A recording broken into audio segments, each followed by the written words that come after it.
Hey class, this will be the last YouTube video. This is the final exam review. So I'm just going to talk about, like I've done in the other reviews, what to expect, how it will be graded, stuff like that. So let's get into it.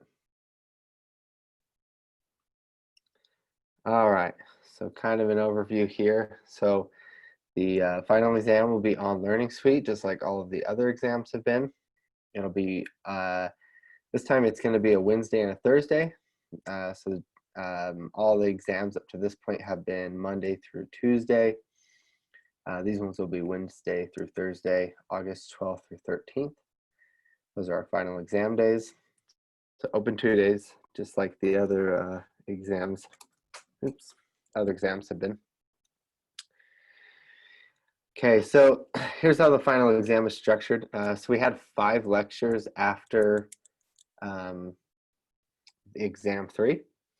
So there's going to be 35 multiple choice questions this time, and about 10 of those questions are going to be from the new material. So this is lectures 31 through 36, I believe.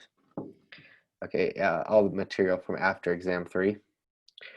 And then the other 25 questions are going to be over the rest of the whole semester, okay? And you can expect about half of those to be calculation questions and half to be conceptual. So so the test is a little bit longer as far as the multiple choice questions go. The short answer questions are still going to be 40 points. There's 6 questions with 16 sub questions. Okay, 10 points. So about a quarter of the short answer questions are from new material, right? So about a quarter of 10 points, or a quarter of the short answer questions are going to be lectures 31 through 36. And those questions will be about, we'll be giving you like 2 reactants, and you'll need to predict the products of the reaction, and then you'll need to balance the reaction. And then since you can't write on the test, right, since it's online, I'm going to have you do a quick equilibrium constant calculation, which actually just by reporting that one number will give me a pretty good idea of if you were able to predict the products and balance the reaction correctly. And these are the common reactions involving acids that we went through in that lecture. And so anything else to say about those?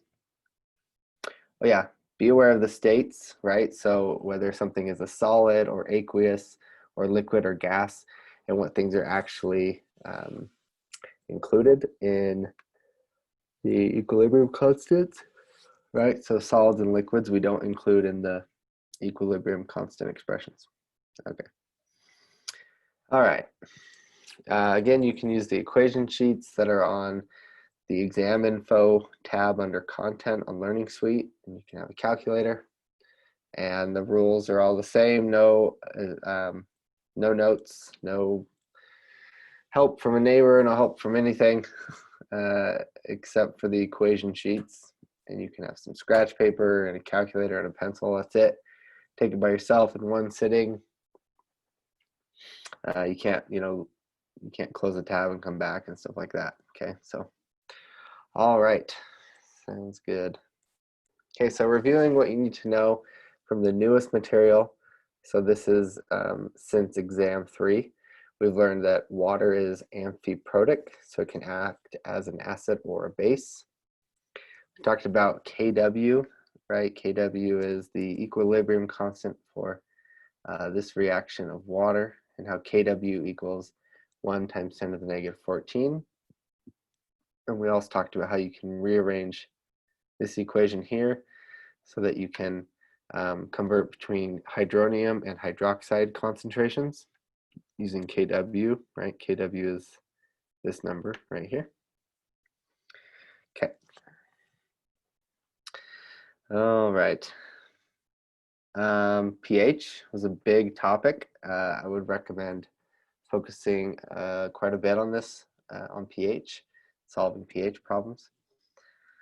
So we talked about if the pH is less than 7, we have an acidic solution. If the pH is greater than 7, we have a basic solution. And if the pH equals 7, then we have a neutral solution. How to calculate pH, right? This is really the main, there's two main equations. There's this equation and this equation that you'll want to know. And these may be on the equation sheet. I can't remember.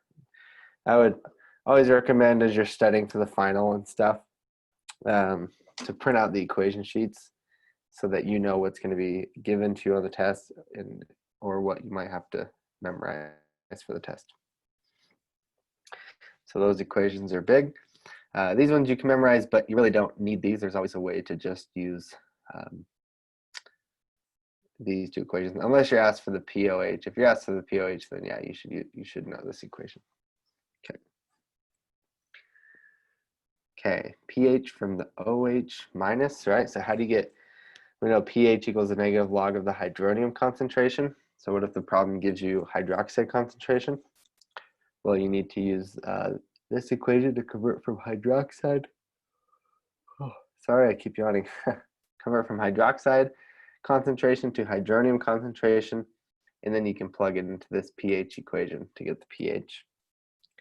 And then also remember that with pH, the number of decimals in the concentration number is going to equal the number of sig figs. The number of decimal places in pH is equivalent to the number of sig figs in your concentration. Okay. All right, acid reactions. So these are the ones that I said would be part of the short answer questions. So for example, in the short answer, I'd give you like an acid and a metal, and you would need to predict the salt that's formed, and also know that hydrogen gas is formed as well. Okay, same thing for all three of these, which we talked about in the acid reaction lecture. Okay, so be able to predict the products for these reactions, balance them, and you need to be able to apply solubility rules. So you need to know, right, you're going to predict the salt that's formed, right? In this case, magnesium nitrate. And then you need to decide if it's soluble or not. If it's soluble, then you're going to have aqueous as the state. If it's insoluble, then this would be a solid. Okay. All right. Okay, stoichiometry, right? I'm going to represent this better in the stoichiometry map because I think it's easier to visualize. These ideas I can represent in the map. This one here is titration, which we talked about in lecture 35, I believe, right? So knowing that an acid or base is neutralized when the moles of the OH minus equals the moles of H plus. Okay, all right. So titration helps us answer the questions when it asks to determine an unknown concentration or volume required to neutralize an acid or base. So I guess I was up late, right? Okay, here's the stoichiometry map. Right, this is the most complete. The only thing that's missing here is converting from volume of gas over to volume of gas directly, right? So this is like the shortcut. And this is when you have a constant pressure and temperature, right? And that's when the volume ratio equals the mole ratio. Oops. Okay. All right, so let's go through an example here. I'm not going to dive too deep into these. The main purpose of this PowerPoint is to outline what you need to know. For more specific examples, I would review the homework of the lectures. And then also, I want to make sure everyone is aware, like on the homework, if you want more practice problems beyond the homework on mastering chemistry, I think it's above the homework when you go to the main page there. There's like practice problems for the different chapters. So you can do extra practice problems if you want that way. Okay, so this one says, how much 0.05 molar sodium hydroxide is required to neutralize 15 milliliters of 0.12 molar nitric acid. So this would be stoichiometry going from volume of A as a solution to volume of B. Okay, so you're just gonna walk through the map basically. Okay, so we'll start with volume, use molarity to get to moles, mole ratio, and then molarity again would get us to the volume. Okay, that's going through that stoichiometry map. Another example, it says we have 5 milliliters of hydrobromic acid at an unknown concentration. We find that it takes 27 milliliters of 0.12 molar sodium hydroxide to neutralize the acid. What was the HBr concentration? Okay, so this is going to be titration problem. Okay, so we're first going to write out the equation, I think is the most helpful part. Write out what we know, what we don't know, and then we can start with the volume of sodium hydroxide and the molarity, because that's what we know. Convert to moles of sodium hydroxide, then over to moles of HBr.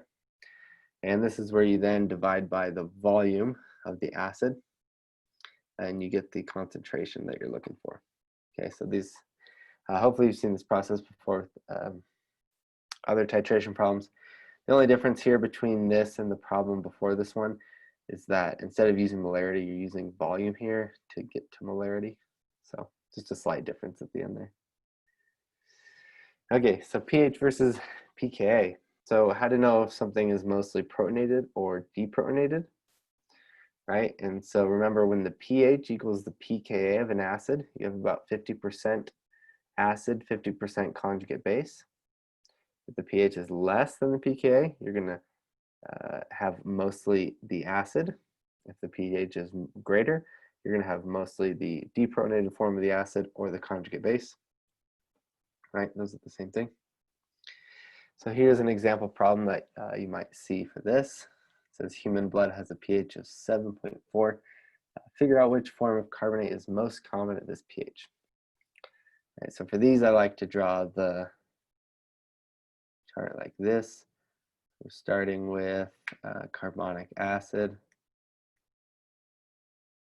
and then at about 50% carbonic acid, 50% bicarbonate. That's going to be the pKa for carbonic acid. So first we want to calculate those pKa's. That's about 6.4.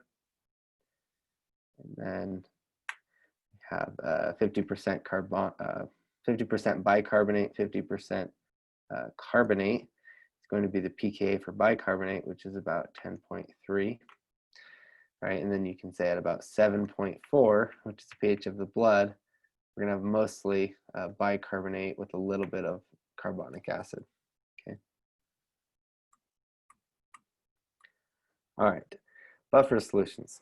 So the main ideas from buffers is know that they resist the changes in the pH. It contains a weak acid and the conjugate base of that weak acid. Okay, so here's a couple examples of buffer systems that work. You have a weak acid with its conjugate base. Things that don't work are strong acids. Even if they're with their conjugate base, if it's a strong acid, it's not going to work. Or if you have a combination of a weak acid and a conjugate base, but this conjugate base is not the conjugate base of that weak acid, then it's not going to work either. Okay, how to find the pH of a buffer. Talked about this equation. This is going to be the most useful equation for all the buffer questions that you go through.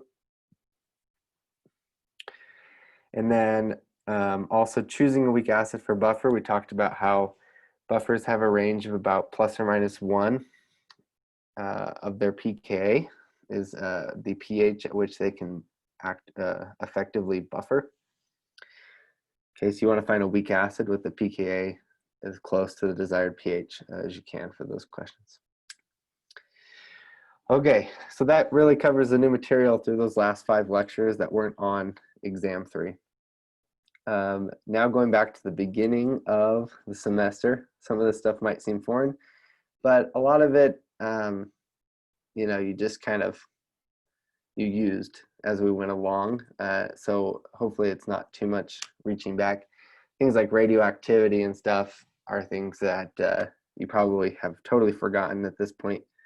And I don't blame you. I usually forget them too, and then I learn them again every time I TA or teach this class or whatever. All right, so okay, I'll start at the beginning. So we talked about significant figures, doing calculations with those, knowing the scientific notation, and some of the prefixes like milligram, kilogram, stuff like that. And then also conversion factors and unit conversion, which, as you can see, has been one of the main themes through this whole class, is just converting units, basically. Density is mass over volume. Temperature units, the equation sheet should have all the equations you need to convert between these different temperature units. And heat calculations, all right, so determining the heat of a sample, right? If you add heat to a certain material, how much will it heat it up, right? So you have that Q equals MCAT. So this is your heat, your mass, your specific, heat, mass, and specific heat of whatever material it is, and then delta T is the change in temperature. And then if you're looking at the cooling curves, so let me remember these. That. So on the diagonals, right, if you're trying to calculate how much heat to go from like water that's at 25 degrees to water that's at 125 degrees or something, whenever you're on the diagonals, you're using Q equals MC delta T. Whenever you're on the flats, you're using the Q equals M delta H, right? M delta H would be the heat of sublimation, the heat of vaporization, or the heat of fusion for all these different ones. And then calorimetry, right? So if you use a calorimeter to try and figure out how many calories or energy is in a certain food sample, you're really going to figure out how much heat goes into the water. So if you remember the calorimeter kind of pictures, so you burn a sample inside here, and it's going to release heat into the water around it. And based on delta T of the water around it, you can determine how much heat entered the water, which is equal to how much heat was released by the food sample. And that's how you figure out how many calories a certain sample of food has. Understanding the periodic table, right? So you need to know all the different, what's a group, what's a period, where are the metals, non-metals, semi-metals, atomic number, atomic mass, some of the common groups. So just these four here: alkaline metals, alkaline earths, halogens, and noble gases. No periodic trends. So that was size and ionization energy. Electron configurations. So if you give you an element, be able to produce the electron configuration for that element. For nuclear reactions, you remember those nuclear equations we did? You'd see a nuclear equation and identify which type of radioactive decay, or you might need the question will say a certain isotope undergoes alpha decay, what does it become, right? And that's where you start balancing nuclear reactions. Half-life, understand that, and how you do radiometric dating, like carbon dating and stuff. So then we talked about bonding, octet rule, so forming ionic and covalent compounds. For all these, you should be able to go between the formula and the name, or the name and the formula, and be able to, yeah, that's basically it for that, actually, I guess. And know the polyatomic ions, the names, the formulas, the charges, and be able to do Lewis structures. Molecular shape, so given a certain number of electron clouds or electron groups around a central atom, be able to predict electron geometry, which tells you the bond angles, and then the name of the shape for the molecule. Okay. Polarity, so using the different electronegativity values between two elements, you should be able to tell if you have a polar bond, a non-polar bond, a polar bond, or an ionic bond, right? And then using the shape, you should be able to tell if the molecule in the whole molecule is polar or not, right? So that's where you can have molecules that contain polar bonds, yet because of the overall shape, it's a non-polar molecule, right? And then the polarity of the whole molecule will determine what intermolecular forces are at play. So again, if it's a non-polar molecule, you have dispersion forces. If it's a polar molecule, you have dipole-dipole forces. If it's an oxygen bound, if the molecule contains an oxygen, nitrogen, or fluorine bound to a hydrogen, it contains hydrogen bonding. And if you have an ionic compound, then it just contains ionic intermolecular forces. Okay. And then know how those intermolecular forces affect the boiling and the melting points. Okay, be able to balance chemical reactions, identify which elements or which reactants are oxidized or reduced, perform stoichiometry calculations on these, be able to do limiting reactants, percent yield, use delta H to define if a reaction is endothermic or exothermic, and then using that be able to tell if heat is either a reactant or a product. And then gases also is a huge topic in exam 2, right? So we learned about pressure, vapor, pressure, partial pressures, all the different gas laws. What is STP, right? Or standard temperature and pressure. It's often just written as STP, okay? Ideal gas law and how you can use that in stoichiometry, okay?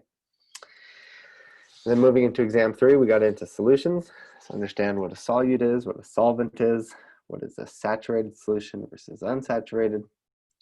No solubility rules for ionic compounds. Know the different concentration units, mass percent, volume percent, mass over volume percent, and molarity, and how to do the dilution problems using the dilution equation. And then also be able to identify and calculate the change in the boiling point or the freezing point of water, depending on how much and what type of solutes are dissolved in it. And then understand osmosis and how it can affect blood cells. For reactions, understand the effect of temperature and concentration on reaction rates, as well as with catalysts, how catalysts affect reaction rates. Understand equilibrium of reversible reactions, how to write the equilibrium constant expressions, how to use those to do calculations. Understand the Chatelier's principles.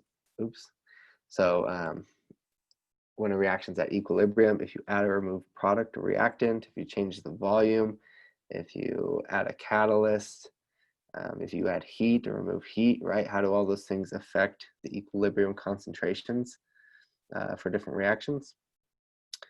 Understand the definitions of Arrhenius versus Bronsted-Lowry acids and bases. Know all the strong acids, know all the strong bases. Also know that if something's not a strong acid or a strong base, then it's just a weak base. And convert between names and formulas and names for different acids. Understand how Ka and Kb reflect the relative strength of an acid. Oh, there we go. That's it. Okay. Well, that was a lot of stuff, right? We just kind of like reviewing everything we learned. Should make you feel proud to kind of look back and see all the stuff that we've gone through in such a short amount of time. As you prepare for the final, make sure to come to me or Promoda or any of the virtual tutorial TAs if you have any questions as you're preparing. And what else do I want to say? Your lowest exam is dropped. However, the final is not included in that eligibility for being dropped. So the final can't be dropped. So just recognize that. And I think that's about it. I'll send out emails and announcements if I have anything else that I need to relay to you guys before the semester's over. But thanks for hanging in there, and hope it was well for you and that you were able to learn a lot, and I hope I was able to prepare you for Chem 285 if you go on and take that class. So, all right. I usually say we'll see you next time, but that's not true. I will just end this video and say goodbye. All right, have a great rest of your summer. Bye.